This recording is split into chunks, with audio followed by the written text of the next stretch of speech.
डिंपल यादव जीतेंगी और ऐतिहासिक जीत दर्ज भी करी है डिंपल ने। डिंपल यादव चुनाव जीती हैं। इस वक्त की बड़ी खबर सामने आ रही है मैनपुरी से, जहां मैनपुरी चुनाव में डिंपल यादव ने जीत दर्ज करी है। ऐतिहासिक जीत है और ये माना जा रहा था कि नेताजी की जो गद्दी है उसको बचाए रखने के लिए, उनकी परंपरा को बचाए रखने की ये जीत है। और जो हासिल करी है डिंपल यादव ने, अपने कुनबे को बरकरार रखा है। वहां पे सपा करो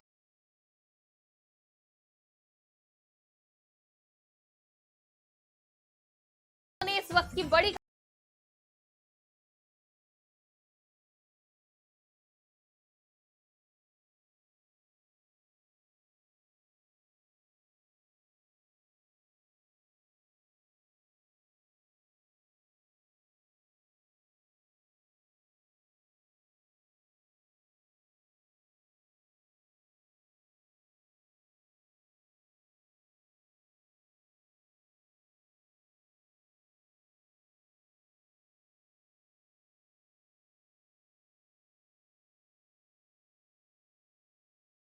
इस वक्त की सबसे बड़ी खबर सामने आ रही है।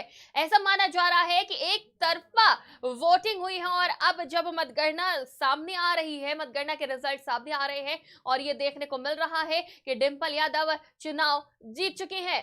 इस वक्त की बड़ी खबर, सुबह से ही मतगणना चल रही है। मैनपुरी, खतौली, रामपुर उपचुनाव के नतीजे सामने आ रहे हैं और मैनपुरी में रघुराज शाक्य को हरा दिया है बीजेपी से। डिंपल यादव ने जीत दर्ज करी है। और इस खबर पे हमारे साथ संवाददाता पंकज तिवारी जुड़ चुके हैं। पंकज, बड़ी जीत हासिल करी है, ऐतिहासिक जीत है डिंपल के लिए, किस तरह से देखते हैं?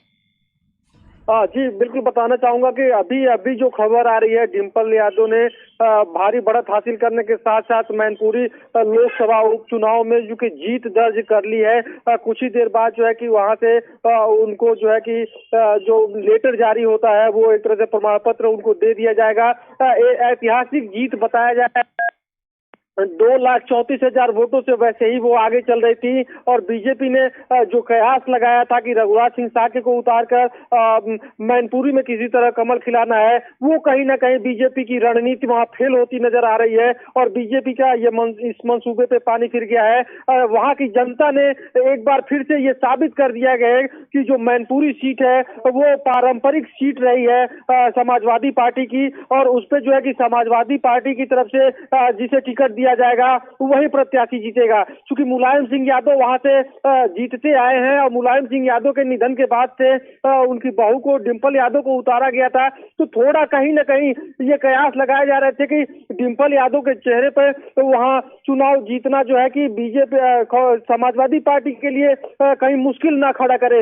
लेकिन जो जनाधार मिला है इस समय डिंपल यादव को, वो अपने आप में एक बहुत बड़ी बात है और एक भारी बहुमत के साथ वहां पे समाजवादी पार्टी ने जीत की है मैनपुरी लोकसभा उपचुनाव में। जी पंकज, डिंपल को उत्तराधिकारी बनाकर उतारा गया मैनपुरी से और प्रचार करने खुद अखिलेश यादव गए, तो इसका कितना प्रभाव पड़ा? देखिए, चूंकि बाई इलेक्शन था और ऐसे बाई इलेक्शन में अखिलेश यादव को कहीं नहीं देखा गया है प्रचार करने के लिए, चूंकि वहां पे ढेर सारी चुनौतियां भी थी समाजवादी पार्टी के सामने। चूंकि वो गढ़ था उनका, एक अभेद्य किला था मैनपुरी, और उसको जीतना किसी भी सूरत में जरूरी हो गया था, मजबूरी हो गया था समाजवादी पार्टी के लिए। चूंकि अगर जो समाजवादी पार्टी मैनपुरी की सीट खो देती तो जो देश की जो संसद भवन है देश का, वहां पे जो एक प्रतिनिधित्व होता है लोकसभा में, वो समाजवादी पार्टी का प्रतिनिधित्व वहां से खत्म हो जाता लोकसभा में। इस जीत से समाजवादी पार्टी का वो जो प्रतिनिधित्व है लोकसभा का, वो कहीं ना कहीं बना हुआ है। तो मजबूरी और जरूरी दोनों तो समाजवादी पार्टी के लिए अवसर था, बीजेपी के लिए रणनीति बीजेपी ने भी बनाई, ताकत पूरी तरह से बीजेपी ने भी झोंका, लेकिन वो ताकत और वो रणनीति इस समय काम नहीं आई और मैनपुरी का जो जनाधार है वो सपा के साथ है। जी बिल्कुल, यहाँ पे जीत तो दर्ज कर ली है डिंपल ने अच्छे खासे अंतर से जीत दर्ज करी है। इस वक्त की ये बड़ी खबर भी सामने आ रही है। पंकज, डिंपल की जीत तो तय हो गई है, लेकिन खतौली में जो सपा आरएलडी के मदन भैया हैं, उनकी जीत को लेकर क्या अपडेट है? देखिए जो खतौली की जो बात करें तो खतौली में भी जो है कि आरएलडी और सपा का गठबंधन ही आगे चल रहा है। वहां भी बीजेपी ने कुछ बहुत बेहतर अभी नहीं किया है। रामपुर में जो है कि कांटे की टक्कर चल रही है, कभी भाजपा आगे है तो कभी समाजवादी पार्टी आगे है। दो ये सीटें जो हैं वो विधानसभा की सीटें हैं जिनपे उपचुनाव हो रहे हैं। चूंकि खतौली में इसके पहले बीजेपी का प्रत्याशी जीता था और उनके हटने के बाद से उनकी पत्नी को यहाँ पे टिकट दिया गया है। खतौली भी सस्पेंस में बना हुआ है, बीजेपी आएगी या नहीं आएगी, रिपीट करेगी नहीं करेगी, क्योंकि खतौली जो सीट है वो आरएलडी की पारंपरिक सीट है और वह जाट लाइन की पकड़ जो है कि आरएलडी के हाथ में होती है और जाट वोट बैंक पे कब्जा होता है। तो खतौली भी बहुत इस समय आसान नहीं है क्योंकि भाजपा के लिए। समाजवादी पार्टी वहां भी बहुत बनाए हुए है। अब देखने वाली बात होगी कि वहां के जो नतीजे आ रहे हैं उसमें बीजेपी जीत रही है समाजवादी पार्टी। जी, रामपुर की बात करें तो रामपुर में क्या एक बार फिर रुझान बदल सकते हैं, क्या लगता है? देखिए रामपुर में दोपहर तक जो स्थिति बनी हुई थी उसमें समाजवादी पार्टी ने काफी मजबूती के साथ अपनी बढ़त हासिल की हुई थी, लेकिन दोपहर के बाद से थोड़ा सा जब बूथ खुलना शुरू हुआ है तो वहां पे आंकड़े कुछ फ्लक्चुएट हुए हैं, इधर का उधर हुआ है।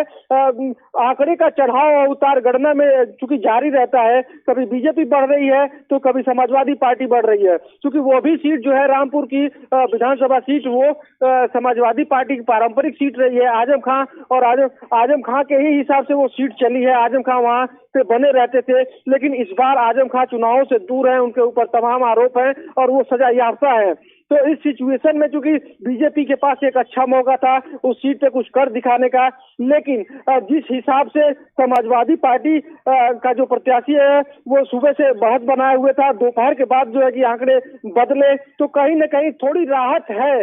थोड़े आंकड़े जो फेवर में आ रहे हैं बीजेपी के लिए, जो आकाश सक्सेना के लिए, तो वो थोड़े से राहत देने वाले हैं बीजेपी के। लेकिन चूंकि अभी अनिश्चितता तब तक बरकरार रहेगी जब तक फाइनल राउंड की काउंटिंग हो नहीं जाएगी। तो फाइनल राउंड के बाद ही घोषित किया जा सकता है कि यहाँ बीजेपी ने जो समीकरण लगाए थे उस समीकरण में कितनी सफल हुई है और आजम खां जेल से आने के बाद जो अपना एक इमोशन कार्ड खेले थे उसका कितना फायदा समाजवादी पार्टी को मिला है। जी बिल्कुल, बहुत बहुत शुक्रिया हमारे साथ जुड़ने के लिए, तमाम जानकारी के लिए। इस खबर पे हमारे साथ पंकज तिवारी जुड़े हुए थे, हमारे संवाददाता। तो इस वक्त की बड़ी खबर सामने आ रही है मैनपुरी से, जहां पे डिंपल ने एक अच्छी खासी जीत दर्ज करी है और ये बड़ी खबर बता रही है कि किस तरह से सपा मजबूत हो रही है। डिंपल पर लोगों ने भरोसा जताया है और ये भरोसा देखने लायक है। खतौली में भी जो टक्कर है वो देखने को मिल रही है, लेकिन सपा ने बढ़त बनाई है और जो कांटे की टक्कर है वो सीधे तौर पर रामपुर में देखने को मिल रही है। रुझान सामने आ रहे हैं, मतगणना की पूरी अपडेट हम आपको दे रहे हैं। आज की खबर पे सबसे तेज हम आपको अपडेट देते रहेंगे, बने रहिए हमारे साथ। यहाँ रुकेंगे एक छोटे से ब्रेक के लिए, देखते रहिए आज की खबर।